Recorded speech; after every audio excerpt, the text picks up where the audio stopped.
Hi guys, hope you're well. Welcome to another gold lap guide for the time trial at Suzuka in the GR2s. We're not messing about, we're straight in with this one.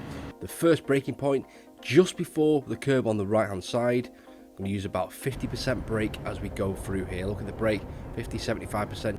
Just gradually going down the gears into second gear for this bit. And just before we start accelerating up to third and get on the power nice and early, nice and aggressively, use all the track on the left hand side. Now onto the Esses, fourth gear for the first one and third gear for the rest, and just try not to compromise your entry for the next corner by taking too much speed through. You're constantly dabbing the brakes, using the throttle to rotate the car. You see I'm off the throttle, back on again there, and just using some controlled aggression through here. Now this next bit we're going to drop to the second gear, little dab of the brakes into second gear, try and roll some speed through, back to third again, get the car to the right hand side to open this left hander up.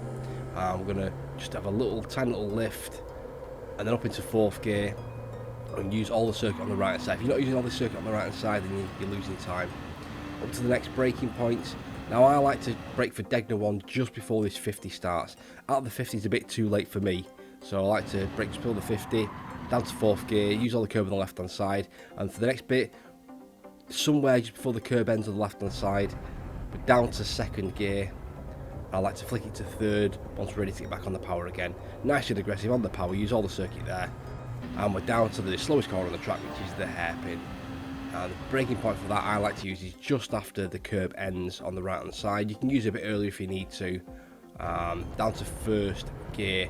And I'm just trying to get this car rotated and pointed out the other side so I can get on the power as early as possible. So flick it to second gear, start putting the power down. Probably put the power down a little bit too early.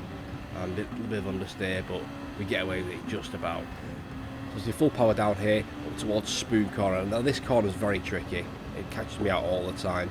And the braking point I like to use for this one is just this bit of tarmac right there, somewhere between the 50 and the 100.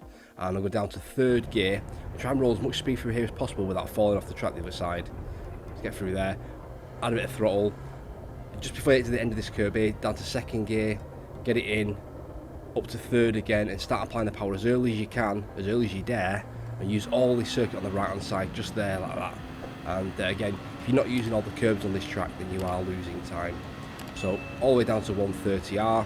Now this is easy flat in a GR2 car, you don't have to think about it. Straight through, look at that, there we go. The final braking point for the last little chicane, somewhere between the 150 and the 100. It's around the 130 I'd say. And you're down into first gear. Nice and aggressively down the gears into first gear. You cut a bit of this corner there, I cut not enough there really. Up to second, cut a lot of that corner. And get on the power as early as you dare. Hug the barrier on the right hand side for the shortest route to the line. And I go across in a 1 minute 50.161, which is good enough for the top 300 at the moment. We're only 2 days in, but that's that, and 1.49%. We all know that braking in sim racing is really important. If you're struggling with your braking and want to develop some extra feel, then click this video. Thanks for watching guys, catch you on the next one, take care.